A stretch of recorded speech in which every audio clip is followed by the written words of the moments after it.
There's a device that I've been using called a Whoop. Hello, and welcome back to IGOW4. It's Thursday at hopefully about 6 p.m., so it's new trick time.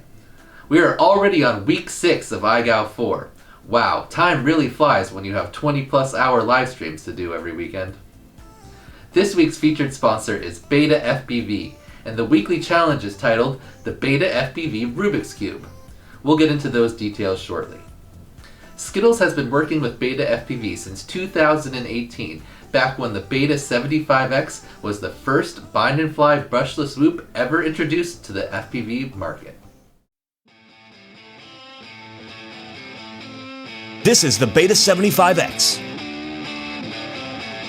Powered by a 7.4 volt battery and 1103 11,000 kV motors. It is the fastest microducted drone in the world. Now with props out, you can fly faster, corner sharper, and send it harder than ever before.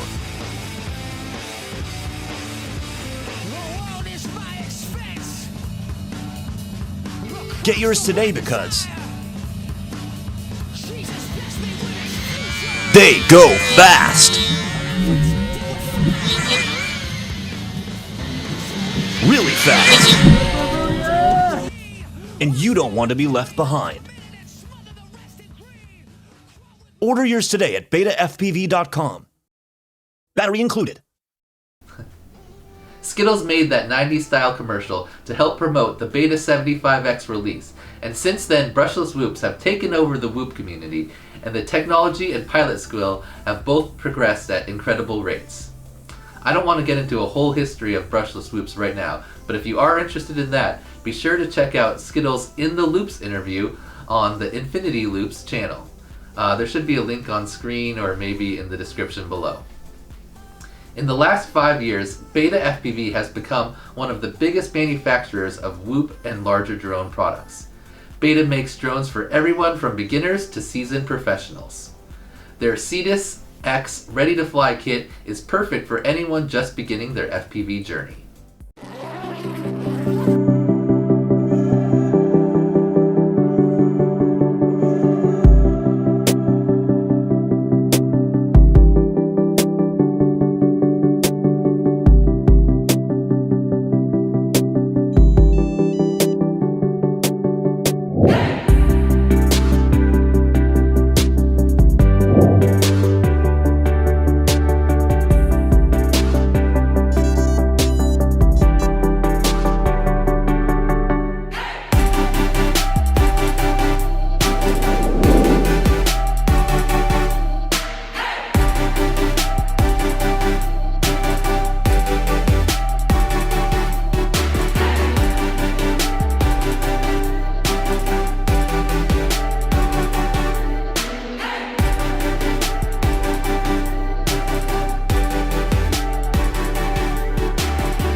And of course, their Pavo 30 and other center whoops are great for even professional commercial shoots.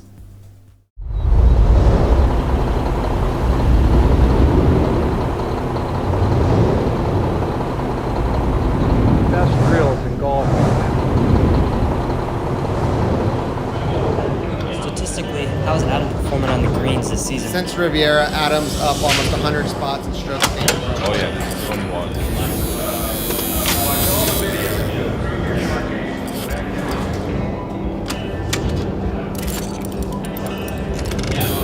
Let's see another make.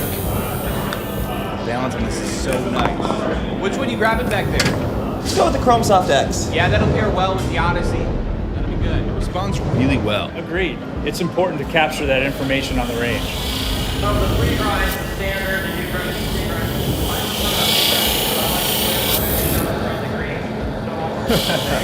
Well, Chrome Soft X, all that. Yeah.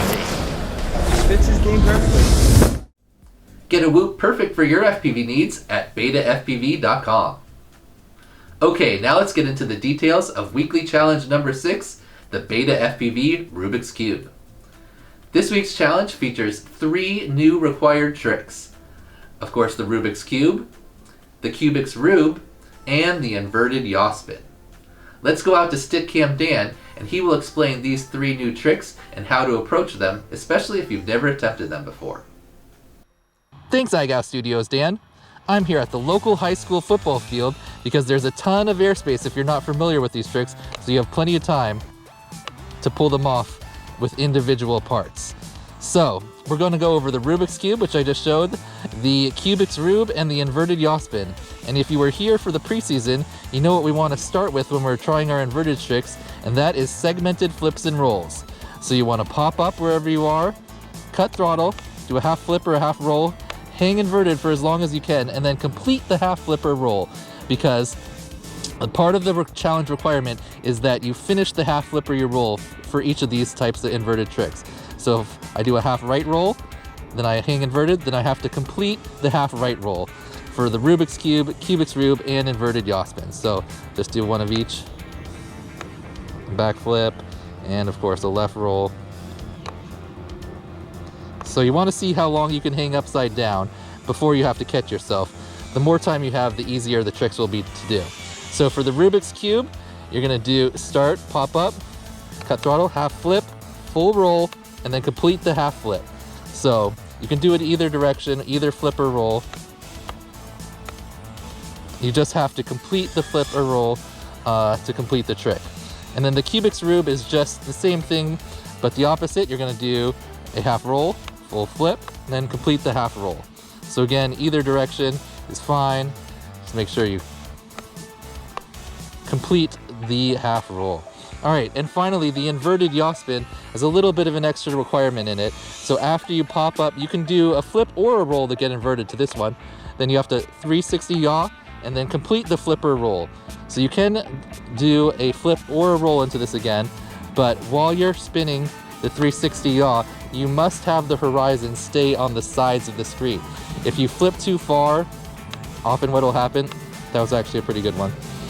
If you flip too far, often what will happen is you'll get a look like that, where the horizon is all wonky and it goes up to the top and the bottom of the screen, and that will be a fail for this challenge. So make sure when you're doing your inverted yaw spins that you keep the horizon as level as possible, and don't forget, you must finish the half flip or roll that you started with. All right, let's go back to IGOW Studios Dan so you can break down the challenge requirements. Thanks for that breakdown, Stickcam Dan. Okay, now that we understand the 3 new elements, let's go over the challenge requirements for the BetaFPV Rubik's Cube. For this week's challenge, it's very similar to week number 2 in that you must complete a 7-trick combo within the 60-second time limit, and you are not allowed to speed up your footage to fit in those tricks. However, unlike week number 2, not all of the tricks are predetermined. You have the freedom to choose 4 of the 7 tricks, but you're not allowed to do any repeats. You must perform all 7 of your combo tricks in one clip with no bumps, no ground taps, no failed attempts, and no extra tricks in between. And all 7 tricks must be done in the order that I'm about to explain. So requirement number 1 is that you complete your 7-trick combo in this order. Trick number 1 can be any trick done anywhere. Trick number 2 must be a Rubik's Cube. Trick number 3 can be any trick you choose, but it must be performed on an obstacle of some kind. Trick number 4 is an inverted 360 yaw spin. Trick number 5 can again be any trick, but it must be on some type of obstacle. It can be the same obstacle or a different obstacle than you used in trick number 3. Trick number 6 must be a Cubik's Rube. And finally, trick number 7, just like trick number 1, can be any trick done anywhere. So for tricks 1, 3, 5, and 7, you're going to make those up, but you cannot repeat any tricks. A flip is a trick, a roll is a separate trick, but a left roll and a right roll, or a front flip and a back flip, are not separate tricks. Requirement number 2 is that for all 3 of the required inverted tricks, you must finish the trick by completing the half flip or half roll that you used to get inverted when you started the trick. Requirement number 3 is that for the 360 inverted yaw spin, your horizons stay somewhat level and on the sides of your FPV view. The horizon cannot go to the top and bottom of your FPV view. Also, you must spin 360 degrees, plus or minus about 45 degrees while you're inverted. Let's go out to Stick Cam Dan again for a breakdown of a pretty simple example combo, which will also serve as the bare minimum example submission for this video. Alright, so we've already burned most of this pack, but we're back here at the local high school to show you an example of a passing combination for this challenge. So the bunch of the patrons already mentioned that they think they might not have enough time, so here's a good way to save time. The first and last tricks can be done in the open air, so we're going to do that. And we're also going to get kind of up close to this light. So first of all, we're up way high in the sky so we can do our inverted tricks, and so we're not so far away to travel to that light. So here we go. We'll start with a roll, just in the open air. All right, then go right into the Rubik's Cube. All right, and then once we've done that, let's do a split S over this light. All right, now that we've done that, we got to do the inverted yaw spin. All right, now we've completed the inverted yaw spin. We need another trick. Let's do a Matty flip of the light. I don't know why I feel like that's easier for me than even a power loop. And then a Cubik's Rube. And finally, completed the trick. We started with a roll, so let's just do a flip. All right, that took about 40 seconds total, doing the tricks pretty slow. I think you should be able to pull that off, no problem. Great example. Thanks again, Stick Cam Dan. Okay everyone, I might start to sound like a broken record for the closing advice, but I strongly suggest you get in the simulator and practice these tricks, maybe even your entire combo, before you go out and attempt it in real life. These inverted tricks especially heavily rely on your muscle memory, so the more stick time you have, the better. Part of the challenge will be completing all 7 tricks under the 60-second time limit, so you want to be able to perform your inverted tricks without having to gain so much altitude every time. Also, I know there are going to be a ton of questions about the rules of this challenge, so rather than try and go over and explain everything in this video, I'm going to try to write out as much as I can in the description below, so please read that. And I will also have a short section at the beginning of Saturday's long stream where I will address questions that people have brought up. So if you have a question about this challenge, please join the IGOW Discord and submit it there. Or if you're not able to do that, email me at igowwhoop@gmail.com and I will try to address the most important questions at the beginning of the long stream this Saturday. Alright IGOWers, don't stress too much and remember to have fun. Good luck and happy whooping. Boost up, cut your throttle, flip or roll to inverted, and then complete the flip. Obviously I've got some wind here, so it's kind of pushing me, but yeah. Do I not have air mode on somehow? Hold on. There's definitely something wrong. It shouldn't be an acro, it should be an air. I don't think I can change that right now.